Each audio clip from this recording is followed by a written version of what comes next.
Comienza Artistas All Over the World con Verónica Alegre. Encontranos en IGTV y en YouTube.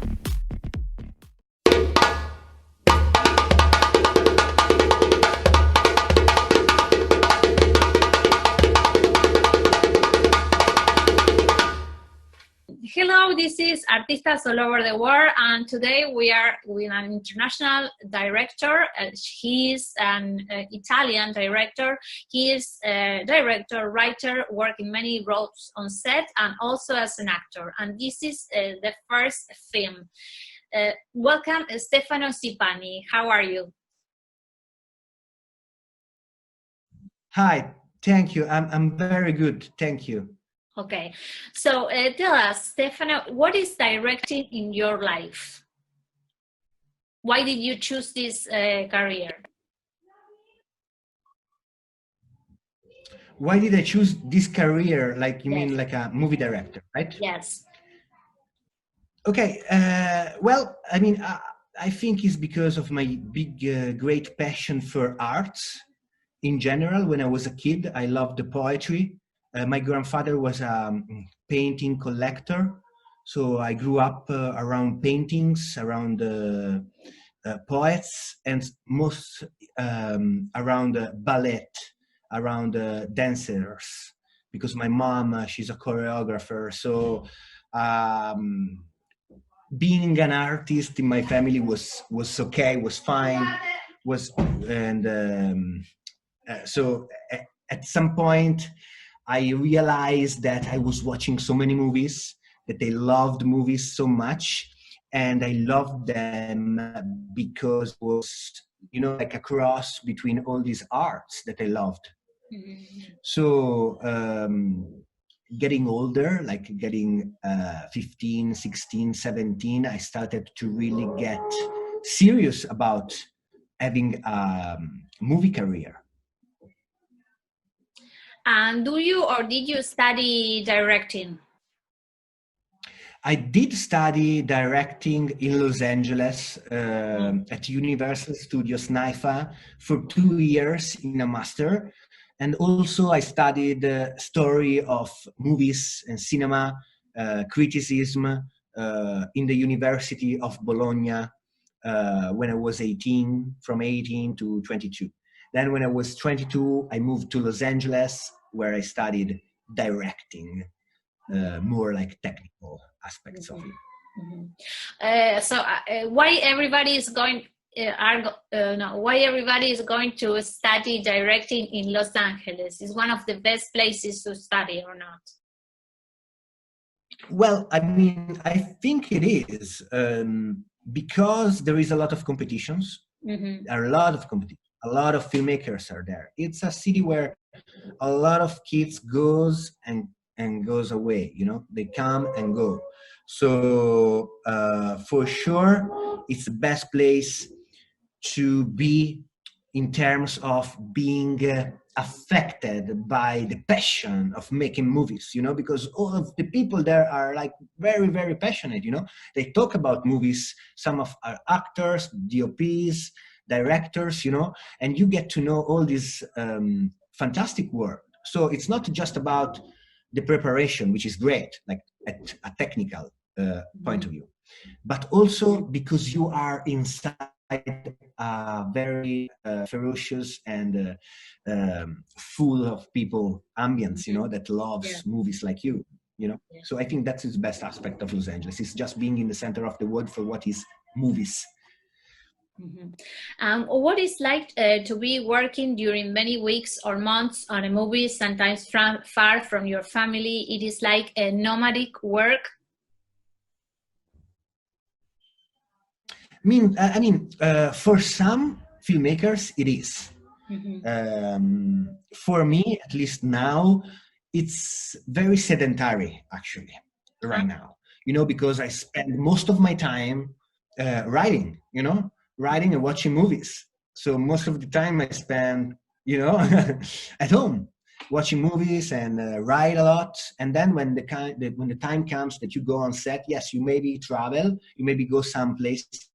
Like the fantasies that you had while you were writing or watching a movie, now it's getting real. and that's, I think, the most beautiful aspect of making a film is to be on set, you know, with all the people, Yes. and create really the magic there. But I think when you do that, you are abstract from the reality. Also because the old people that work with you, it's like a big family, you know, and you don't see anybody else. You don't go around and visit the city. You just work in the direction of the film. Mm-hmm. Yes, yes. And how do you manage time in rush on set? I mean, you said, I heard you in one interview, that more time, better movies. Definitely. You know, I mean, of course, more time, better movies. But if you have, you know, like for example, you have to make a movie and you have just a short amount of time and a short budget, you know, that short amount of time, you know, you can still make a great film if you're trying to be creative with what you have at that moment. Most of the time, the problem is that the script needs more time, needs more money. But if you can change that while you're shooting, for example, attaching two different scenes, you can attach it, or maybe you try to find another way to shoot a scene, you can save time and you can make a great film anyways. So you have to be very creative, you have to be very flexible with the material when you don't have time. And also because I love it, you know, to be in rush and to shoot and to get, you know, everybody very excited. So in the future, I hope to have a lot of time to shoot my films. But still, okay, it's good to shoot a film in short time than to not shoot a film. How do you cast your actors? Can you give us some tips for actors? Well, I mean, I choose actor like I choose my friends. Mm-hmm. So when I look them in the eyes and I trust them and I believe them, you know, they can be my friend. You know, so have the same attention, the same pickiness. I don't know how to say, but the same attention of choosing the actors as you choose your friends, because they will make the film great. Each director sees something different in an actor, you know. For example, I don't know, Scorsese works a lot with Robert De Niro. Maybe another director like Paul Thomas Anderson, he doesn't like his face, he doesn't like his eyes, he doesn't like his moves or his, you know, way of acting, you know. I think so. For any director, there is a great actors, and also there are like amazing actors, you know. So acting is great. It's very beautiful to see, you know, the casting session, because you see what the movie can look like, and you see that if you choose one, you go in a direction. If you choose another one, the movie is gonna flip. It's gonna change completely. Do you use the script during the cast, or maybe you use improvisation? During the casting. You know, it depends. I use a lot of material that we have in the film. I also write extra material for minor roles. Let's say, for example, I have a minor roles. He doesn't speak too much, but it's very important for the story, for the look, and I have to understand if he's a good actor. I write his own scene just for the casting. Okay. Okay, that's a good tip. So how is movie business in Italy? Do Italians consume Italian films? It is hard to sell Italian films? I mean, of course, we have a small industry. It's not like China or US. We have a small business. So let's say if you make a movie like a $10 million film, it's like a huge film, you know. It's because most of the time those movies, they do not go out from Italy, you know. So the industry is very strange in Italy, but it's beautiful because there are great authors, great screenwriters. There are maybe more commercial and comic stupid films, then there are more intimate and author films, then there are more genre films. You know, we try to make all of it. We try to do all the types of films that we have as a tradition in Italy. For example, we are very strong with genre film, and now it's coming back. You know, we are very strong with author films, and we have great authors right now. Nanni Moretti, Fratelli di Innocenzo, Crialese. We got a lot of like great authors, you know. How nice, how nice. Maybe what the industry needs, maybe it's to look more outside the Alps, you know, outside Italy. Look at a more international, appealing films. Mm-hmm. Mm-hmm. But this means that you have to shoot in English, unfortunately, because of course, why is American movies so huge? Is because US almost conquered all the world. You know what I mean? I was going to ask you again, that's what you said about the languages, that it's hard to do a production in Italian and to sell to everybody in Italian, because not all the countries speak Italian. So you told me that you need more to do it in English. Yeah, I mean, the fact is that, for example, we make Italian films in Italian, you know? Yeah. French people will watch it, maybe, with subtitle. Dutch people will watch it with subtitle. But US Americans, they are not going to watch with subtitles your film. Maybe some cinephile, you know, maybe some very passionate people are going to watch it. But if it's not in English or it's dubbed, they're not going to waste their time reading the subtitles, while we are more prepared to do that. Even if in Italy we dubbed everything, so all the American films that comes here, they're dubbed. You know, they are in Italian. Okay. Yes. You know, so for example, an American audience can see very well the lips movements and recognize the sync.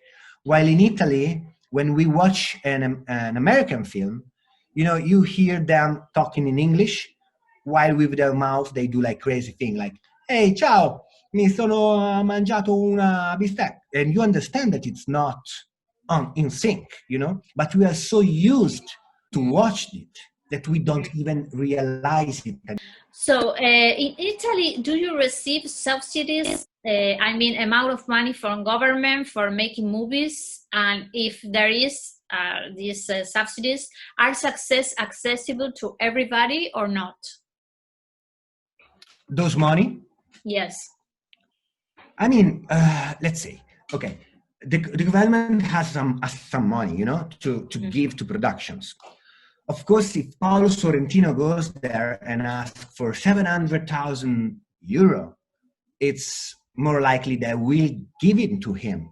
Why? Because he's a very important author, because the production company is very strong, and because he's going to go in big festivals around the world. So they want to push big authors, you know, but they also want to discover new authors.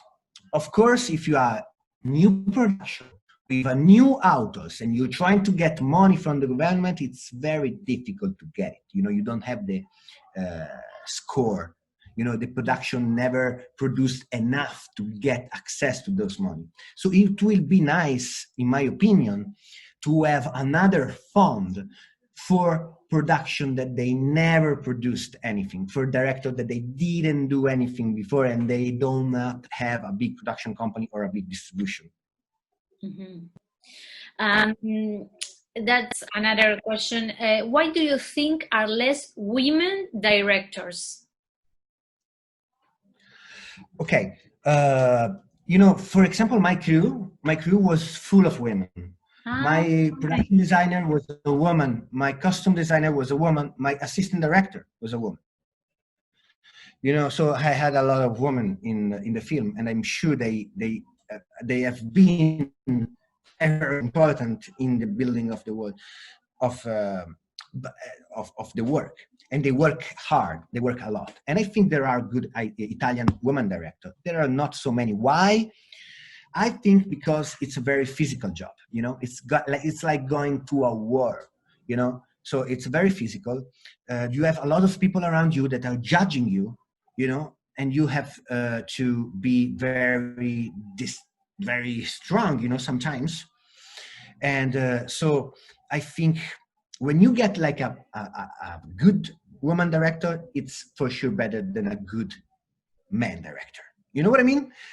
The fact is that there are not many, because it's very stressful, very physical. You don't get to have a life most of the time because you're around, because you spend a lot of effort in thinking of it, you know? I don't think that producers do not want women. I think they want more women. Critics want more women. Everybody wants more women in the industry, for sure. How nice, how nice. So, but do you think that they have the same opportunities in movie business? Yes. Okay. Okay. Yeah. I mean, they have the same opportunity if they can handle the job. You know what I mean? It's like in politics, there are more men than female, probably. Not sure, but it happens, right? Yes, yes. In my country also, of course. Of course. The opportunity are the same, because there is a lot of attention by the critics and by the production for women. A lot of attentions. So we are waiting for new women to come out. We wish to have them, for sure. Mm-hmm. I think in general, there is a lot of male-oriented, but I think more in other ambience, in other working ambience, working situation. In movies, it's very open, you know? Mm-hmm. And if you weren't a director, what profession would you choose? If I wasn't a director? Yes. I would probably be an architect, or I would probably be a musician, or I would probably be, I was thinking the other day, oh wow, maybe I can start now to study in order to become a judge. You know, like the judge with the hammer. You get it? Yes. You know, that's how I would like it. You know, because it would be like great to fight in some ways the mafia that we have here in Italy. Okay, so Stefano, tell me, have you got reference in art, for example, directors or actors, or you told me before that you love paintings. Who are they, and can you tell us once or two to share? Sure. Okay. In paintings, for example, I really loved a lot the Impressionism and the Expressionist, and anyways, like all the avant-gardes from the beginning of the 1900s. There, I love it. When I was a kid, I dreamt to be like in the 1920s in Paris, drinking coffee with some people like Toulouse-Lautrec or whatever, you know? So I loved, you know, like those kind of things. Affected me a lot. And then I love a lot of music. I came from rock music, alternative things, and then I moved to more like Italian song singers, like they write, like De André, like you know, Piero Ciampi, those kind of singers that are also poets. So from the 60s, so I'm very affected from the 60s in that way. And in movies, I loved everything that it's movies. You know, I really love them, like totally. I can watch like a Murnau film or a Dreyer film, and I can watch like a Sam Peckinpah film, and I even can watch a Ben Stiller film. You know what I mean? Yes. I really love films. I really love movies. I really love to watch it. I'm very generous in not judging badly some movies, you know. I just, and I look for what I love, you know, like even if it's just one scene. I take an example, if I hope we have time, but there is an example which is very important. Like it's like a not very great film, you know, but Ben Stiller, Walter Mitty film. Okay, mm-hmm. So you get one scene in that film that it's amazing. It's like great, and it's the scene when Ben Stiller is running and jumping on the helicopter and going away. So he has this moment of decision. There is a vision of a woman singing Space Oddity of David Bowie. And it's all in slow motion. He's running towards this helicopter and he jumps on. And that is the beginning of the second act. And if you love structure, if you love writing, you will know that that moment is so well described in the movie structure. That moment is great. Okay, is it possible to make a living out of directing? Have you had hard times in your profession? Can you share one? Yeah, I mean, you can definitely make a living as a director. I think you can be even like George Lucas, like you can be like really rich,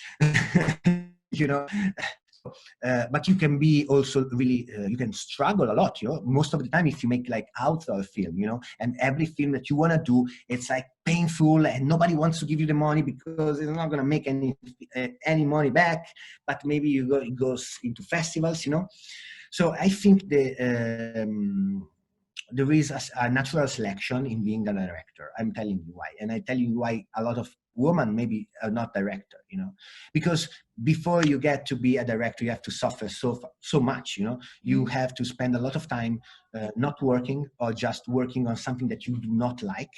And in the meantime, you have to try to keep going on your passion, and it becomes very, very frustrating, at some point.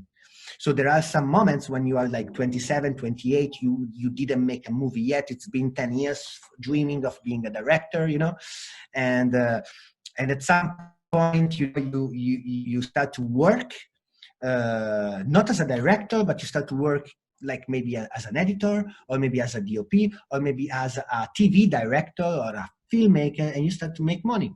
So most of the time, that's the risk.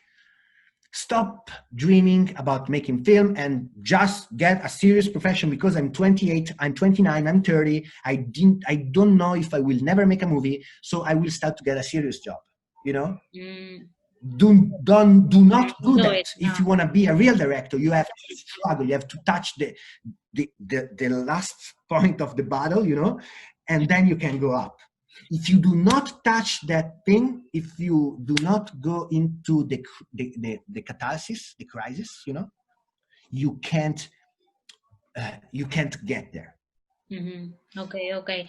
And do you agree with putting films online? With putting films online, I mean, I agree in a small proportion. I mean, I love cinema, and to me, never will replace the cinema, the theater, the movie theater. And I think people love to go to the movie theater, because for example, when you decide to go with your friend to the movie theater, what do you say? Oh, hi, let's go to the movie theater. Yes, let's go out and let's go to the movie theater. So you go, maybe you drink something, then you go to the movie theater, then you drink something else, you go eat something, It's about going out. It's about doing something tonight. It's about going to a collective event. It's not about being on a pajama with your girlfriend and with, like a beer and watching a film on your computer. Yes, of course, it's beautiful. I do that all the time, you know? Yes. Because I love films and I watch films. And I think for most of the people, it's a training to go more at the movie theater. So it's not so bad. Okay. Do directors have or are talking about a new protocol on filmmaking in Italy? Yeah, for the COVID, of course.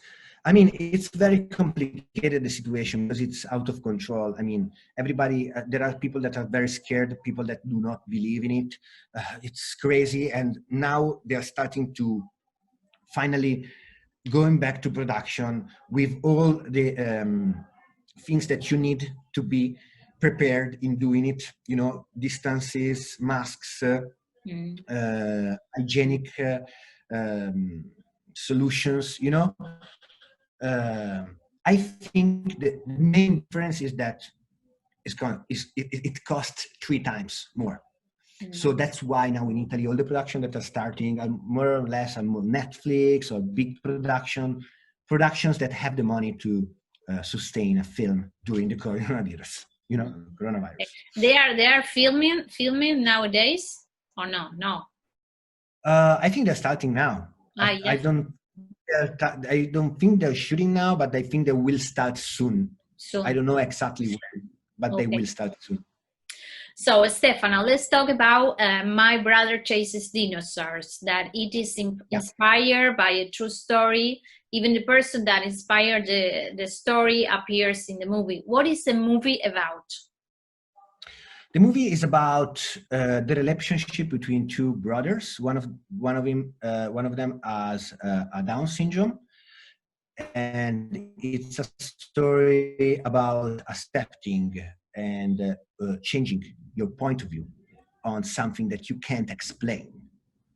You know, so it's a movie full of love. It's a movie full of hope. It's a movie that it's also shows how making a mistake and trying to get things right, you know.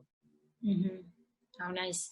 How do you choose this beautiful actor named Lorenzo Sisto? How was the casting and the process during the film with him? No, it was great. I mean, Lorenzo was great. I've seen some kids with Down syndrome. We cast them, we talk to them, we play with them. But when Lorenzo came in, we were all in love with him because he was so great. I mean, he had this melancholy on him, but he also was very nice and full of energies. And he was able to talk very well, you know, to understand what it means to be an actor, you know, to fake, to be a poker face, you know, sometimes.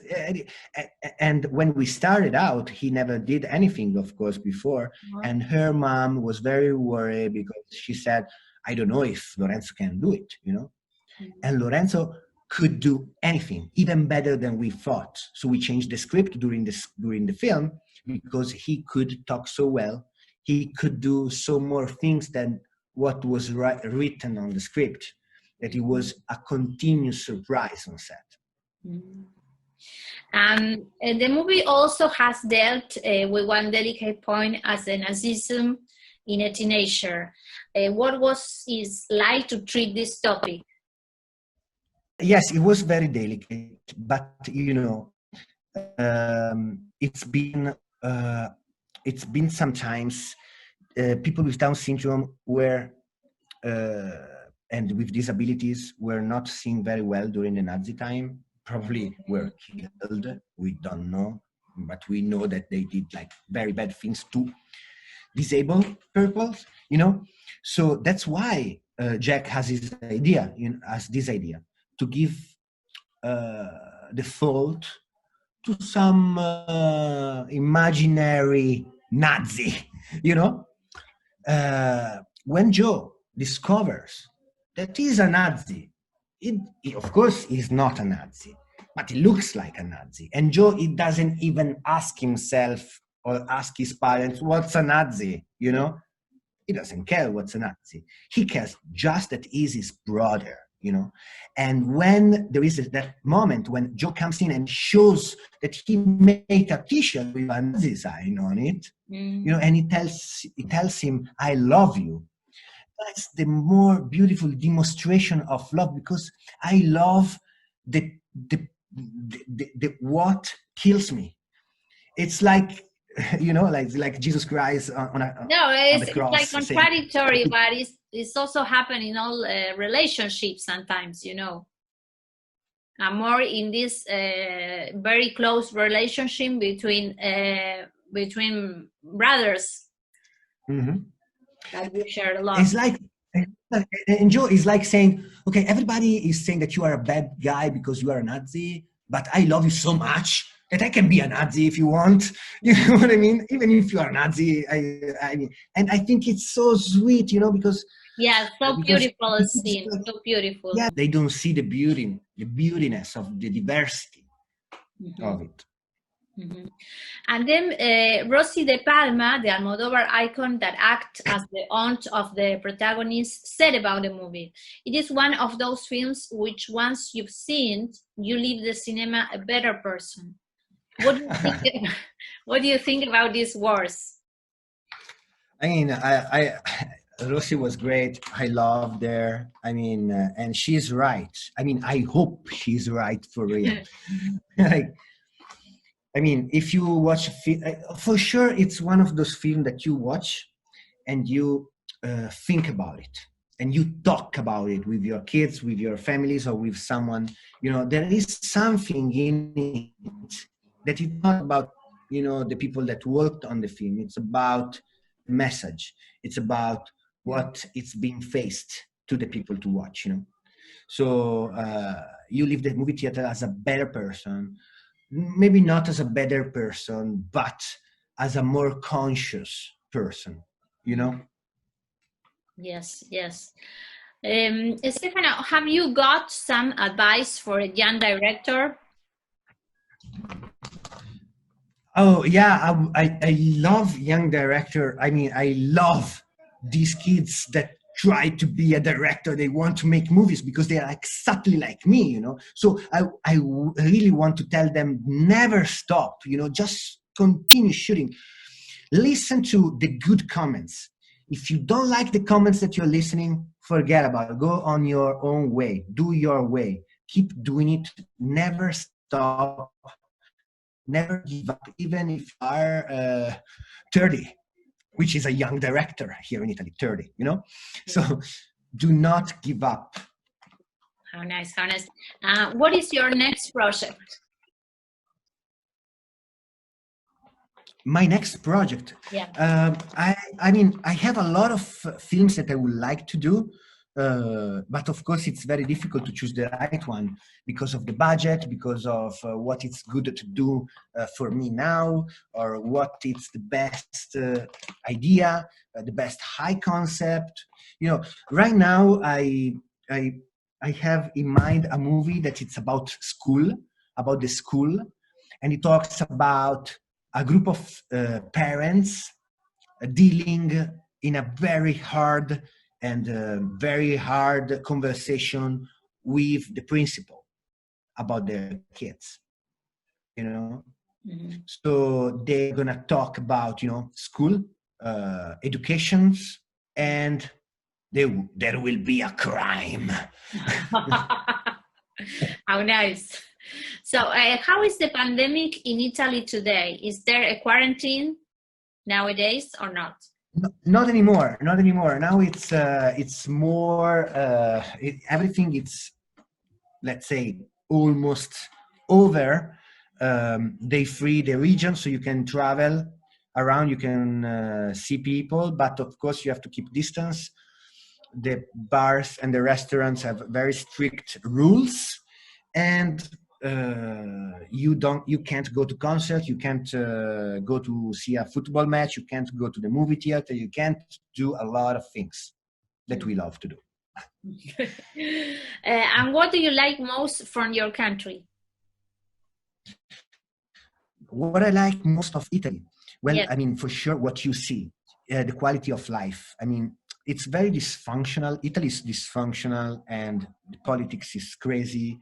It's very confusing, and we have a lot of problems with bureaucracy, with public health. We have a lot of problems all over, you know, in schools. But we have also, in those things, great people in the research for medics, in university, the best university, you know, we have. So it's always about having the worst and having the best, the worst and the best, you know. So I think Italy, it's a crazy country because of this, because it's schizophrenic, it's instinctive, it's very crazy as a country, and people are kind of crazy, and we are very well mixed, you know. We have a lot of immigration, we have a lot of mixing ideas. What I love more about Italy, it's the art, because there is so much, and you can't even see everything in one life, you know, because it's full. Every little town, he has his own characters, every little church, every little, you know, places. Mm-hmm. That's the beauty of it, you know, the amount of things. Mm-hmm. And what are your social networks so that people can contact you? my social networks. Yes. I'm not on Facebook. Uh-huh. On Instagram, I have a private account that I do not watch so many times, and I do not add people. I have like a lot of. Okay. So give us there is a social network for the film or not? Yes, there is a Facebook page. My brother chases dinosaurs. There is a Instagram page. Okay. There is a lot. I do not love social media as a way to promote yourself. I think it's sad, and I don't add people that I do not know. Also because I put very embarrassing picture and do not want everybody to see those pictures. Okay, perfect. So, Stefano, thank you so much for this interview, and I do really love the movie. I hope it comes soon to Argentina. Thank you. And so we can see it here in our theaters. Thank you. Thank you so much for this interview. Thank you. I hope the movie will go to Argentina, and I hope they will like it. Yes, of course. I already see it, and it's beautiful. It's beautiful.